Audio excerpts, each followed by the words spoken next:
Welcome to this explainer. If you love stories that pack a real emotional punch while teaching, profound truths about life, well, you are in exactly the right place. Today, we're exploring a genuine classic of Indian literature, Munshi Premchand's The Tale of Two Oxen. But hey, don't let the title fool you into thinking this is just some simple farming story. No way. We're about to unpack an absolute masterclass on the very concepts of freedom, resistance, and the unbreakable bonds of loyalty. So get comfortable, focus in, and let's unravel this beautifully crafted narrative together.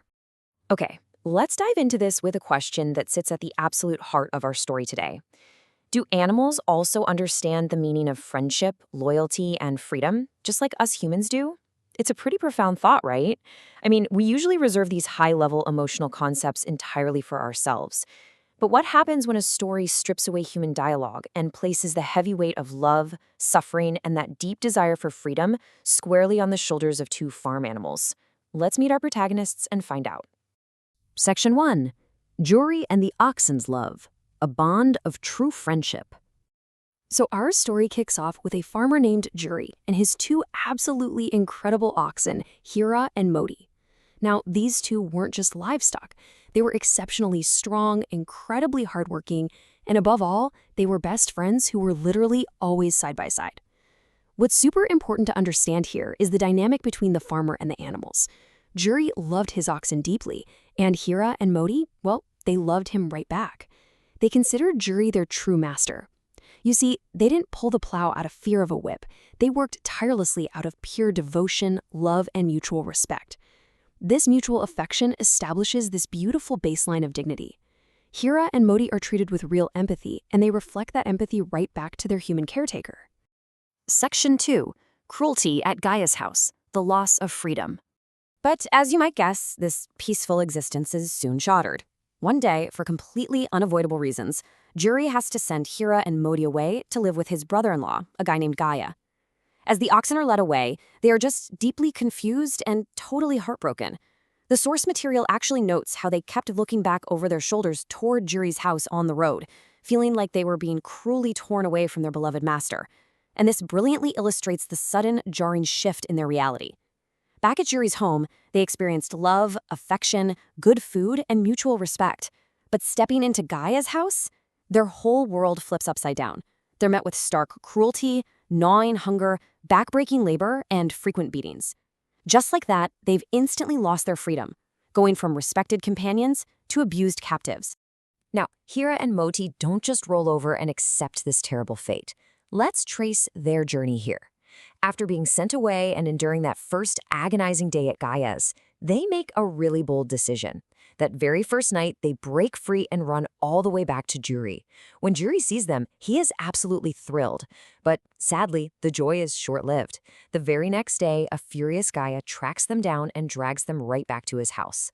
Now, the punishment for their escape begins, and the cruelty really intensifies. But through it all, Hira and Moti never leave each other's side. If one is in trouble, the other stands firm right next to him. Section 3. The Little Girl's Secret Affection, a Glimmer of Hope. So amidst all the starkness, the beatings, and the starvation at Gaia's house, a beautiful glimmer of hope actually appears, in the form of a little girl. She lived in Gaia's house, saw the terrible mistreatment of Hira and Moti, and felt deep, deep empathy for them. So what does she do? She begins sneaking out to secretly feed them. Even though they were enduring immense pain, the oxen felt incredible love for this little girl. Her secret affection gave them hope, proving powerfully that animals absolutely understand love, kindness, and human empathy. It just goes to show, compassion doesn't need a shared spoken language. Section 4. The Struggle at Kanji House. Fighting for everyone's freedom. Despite the little girl's kindness, Hira and Moti's overarching desire for freedom and their refusal to just let go of their self-respect pushes them to try and escape again. But this time, they're caught in their rebellion and sent to Kanji House. This is an animal pound. It's this grim, desolate place where stray or runaway animals are locked up. When Hira and Moti arrive, they find it absolutely filled with weak, starving captive animals who have just lost all hope. Seeing all this misery around them, Hira and Moti face a massive test of character. Will they only choose their own freedom? Like, if they manage to find a way out, will they just save themselves and leave the other starving animals to their fate? So the crucial point is how they respond to this massive injustice. Spoiler alert, they don't just look out for themselves. Hira looks at the solid dirt wall of the pound and begins to violently batter it with his horns. Seeing his friend's fierce determination, Modi joins right in, throwing his own strength against the barrier. Together, risking tremendous injury and sacrificing their own immediate safety, they actually manage to break a section of the wall down. They create an escape route and allow the other captive animals to flee to freedom.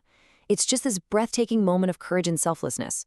Modi, in particular, shows incredible bravery here, refusing to back down even in the face of brutal consequences.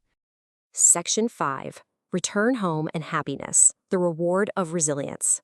Eventually, after enduring just immense hardships, surviving Kanji House, and constantly fighting to maintain their self-respect, Hira and Modi's incredible resilience finally pays off. They successfully make their way back home. I mean, just imagine the scene. Battered, bruised, but entirely unbroken. They walk back onto Juri's land. The source material describes this joyful reunion with so much warmth. Juri is overwhelmed with pure happiness to see his beloved oxen again, and Hira and Modi are equally overjoyed to finally be reunited with the master who truly loved and respected them. They never surrendered their dignity, and because of that, they won their way back home. Section 6. Main lessons of the story, beyond a simple animal tale.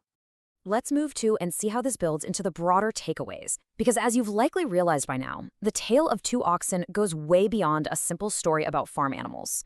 We can pull several powerful lessons here. First, it shows us that true friendship is forged in hard times. Remember how Hira and Modi never abandoned each other when the beating started. It also proves that animals possess deep emotions that absolutely deserve our compassion. It teaches us to actively oppose injustice and reminds us that freedom is a vital, universal right for all living beings. We also see that helping others is a great virtue, exactly like when they broke down the wall at Kanji-House for the other animals. It highlights that love and empathy make humans better, just as that little girl's secret kindness demonstrated. And perhaps most importantly of all, we must always protect our self-respect. No matter how many times they were beaten or tied up, Hira and Modi never allowed their spirits to be broken. Which brings us to our final thought for this explainer. Look at the immense physical and emotional pain Hira and Modi were willing to endure just to maintain their dignity and win back their freedom. So the question we really have to ask ourselves, the question this source material leaves echoing in our minds, is this: if animals can struggle this much for freedom and self-respect, why can't we humans? Take that thought with you today. Keep learning, keep questioning, and I will see you in the next explainer.